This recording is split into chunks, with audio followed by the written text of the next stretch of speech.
Hello everyone, it's been a while, I apologize for being late to the party. I was on holidays and couldn't record the video quicker, but I'm here now, so let's get to it. As you all know, there was a huge trade that happened a few days ago between the Knicks and the Timberwolves. The Knicks received Karl Anthony Towns for Julius Randle, Donte DiVincenzo, Daquan Jeffries, Keita Bates-Diop, and a protected first-round pick from the Detroit Pistons. So today we will take an in-depth look at the trade for both teams and grade it at the end. Also, at the end of the video there will be some devastating news from the world of basketball. We will start with the New York Knicks. First, let's talk about the fit.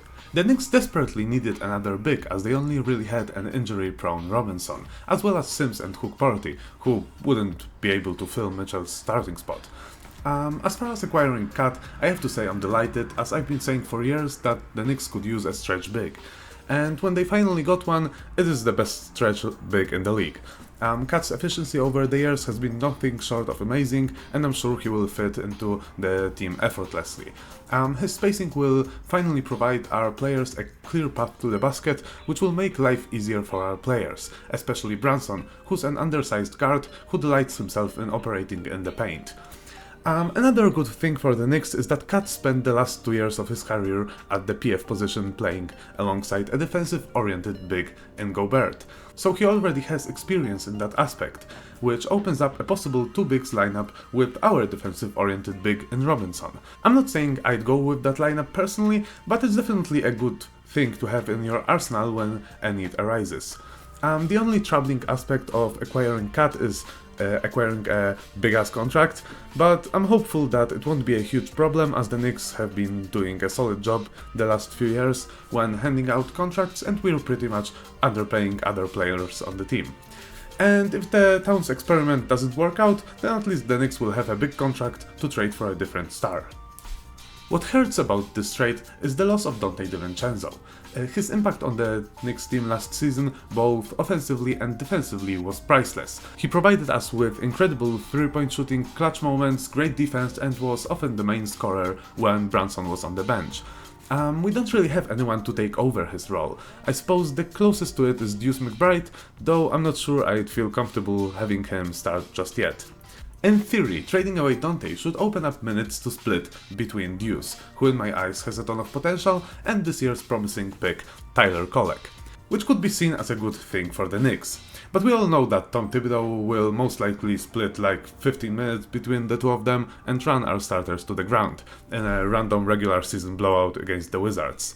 So the most plausible scenario is that Josh Hart will be starting at our shooting guard position, and while his hustle and defense is of great impact, his shooting is oftentimes quite questionable. Although that shouldn't be a big problem, as the rest of the starting lineup, Brunson, Bridges, Anunoby and Towns, are some of the best shooters in the league. I was also on the fence with the idea of trading Julius Randle. On one hand, he's given us much more than people realize over the last few years. He's been a widely underrated player, and the last we've seen of him, he's been on a few-month All-NBA level stretch before going out with an injury. On the other hand though, he will be coming back off a serious shoulder injury which demanded a surgery, and he always underperformed in the playoffs for us, even though most of that has been due to him being hurt. After weighing those pros and cons, I have to say I'm quite content with the upgrade to Karl Anthony Towns, even though we lost a couple of real ones. And the last thing I wanna say in that matter is that, contrary to the popular belief, the Knicks haven't really overpaid in my opinion. Looking at that trade, we can all realize that Jeffries and Bates-Diop weren't really essential pieces to any of the teams, just add-ons. The Pistons pick was protected, and they will most likely be at the bottom of the standings next season anyways, so it doesn't really matter. So in the end, it's really just Julius Randle and Donte DiVincenzo for Karl Anthony Towns, which more or less seems like an even trade. For the New York Knicks, I grade this trade at B+. While there are certain aspects of this trade that I'm quite wary of, I still do believe the trade to be a positive for us, and I'm quite excited to see Cat in the Knicks jersey. Of course, the loss of Donte DiVincenzo hurts us, like I said before, because he had a great impact on the team, and we don't really have anyone to fill his exact role. Even though we got Mikal, just Mikal is a very different player and doesn't match the role Dante had on the team. But as far as getting Cat, I am very excited to see him in the Knicks jersey. We had a problem, we needed another big, and we got one of the best in the league. I believe that Cat will be a great fit on this team and that the Knicks made the right choice by trading for him. Now let's talk about it from the Timberwolves perspective. And for me it is a tricky one, because on one hand I'm happy that they abandoned the Towns-Gobert experiment and made a trade, but on the other hand I do believe that they traded the wrong person. They would have benefited way more by trading away Gobert to get a true power forward and move Cat back to the center position, but that's only a what if right now, so let's focus on the trade that did happen. And it is a really solid one. They get a bit of a risk by trading for Randle, who's coming back from a surgery requiring injury, but I don't think that's going to affect him that much. So now they finally have a true power forward, who can improve their offense slightly. While I do believe Cat to be a better player overall, Randle is a more versatile player on offense, who can create his own shots with ease. One word of advice to the Timberwolves fans though, brace yourselves when you see him attempting a spin move. Nothing good ever comes of that. But besides creating shots for himself, you can expect Randle to do a lot all around.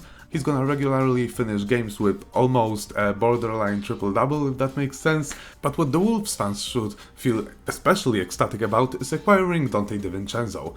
You can expect him to be the engine of the second unit, especially that he's easily a starter on most teams. His game goes far beyond just shooting, as he's overall a gifted scorer, which he proved many times during his Knicks tenure.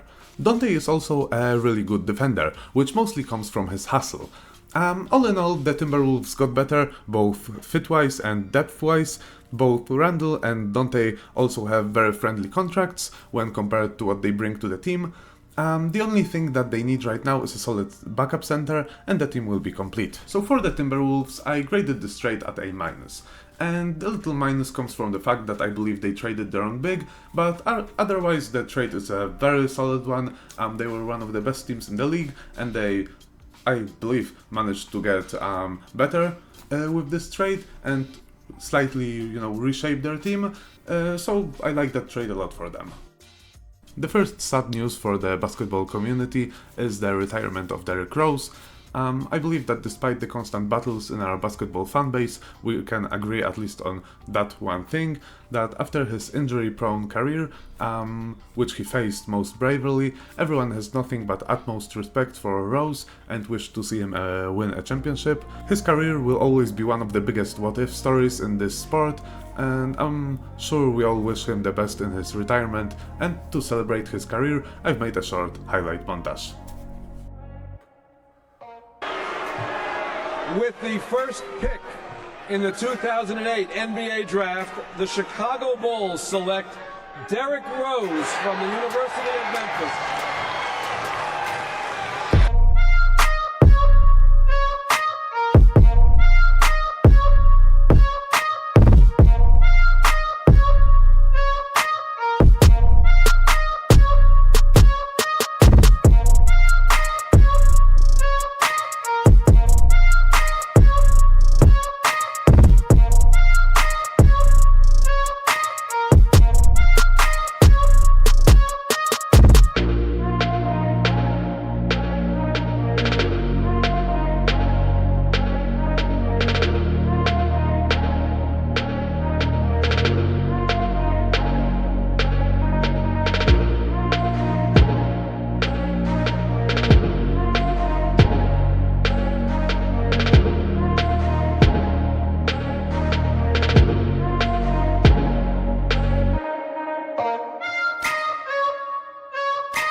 Rose trying to get open, fires away.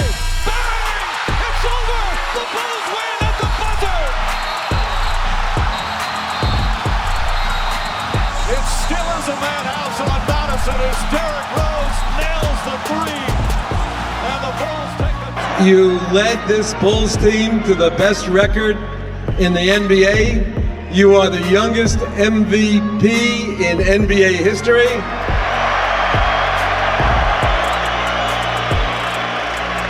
And in a league of very valuable players, you are the most valuable, and it is my pleasure to award to you the Kia NBA 2010-11 MVP trophy.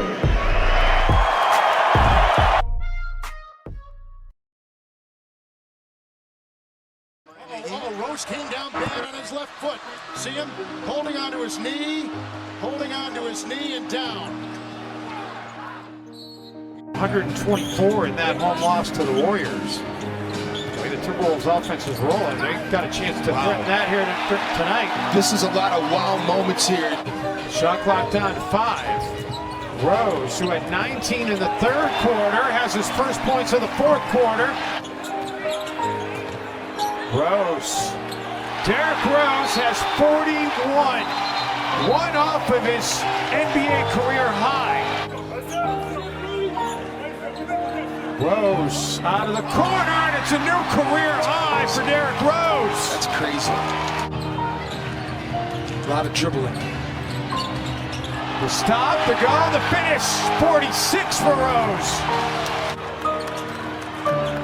Rose gets inside, puts up a tough shot, and hits it anyway. 48.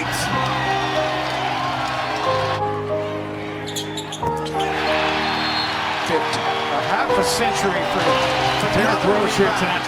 Exum has it blocked in the corner by who else? Derrick, 2011 MVP, Rose. It's high. The way I look at it within myself, why not? Why can't I be the MVP of the league? Why can't I be the best player in the league? I don't see why. Why can't I do that? I think I work hard. I think I dedicate myself to the game and sacrifice a lot of things at a young age. And I know that if I continue to do good, what I can get out of it. The most devastating news we've heard recently, however, was the passing of a Hall of Famer, Dikembe Mutombo. And it hurts to see someone's life end at the still too young of an age of 58. So I would like to extend heartfelt condolences to his friends and family. So that is all for today. Thank you guys for watching. I apologize one more time for not uploading for about a month. I will now work consistently, and I plan to upload about 2 videos a week, maybe more. And I wanted to thank you guys for watching the channel and showing love and support. So see you. Peace.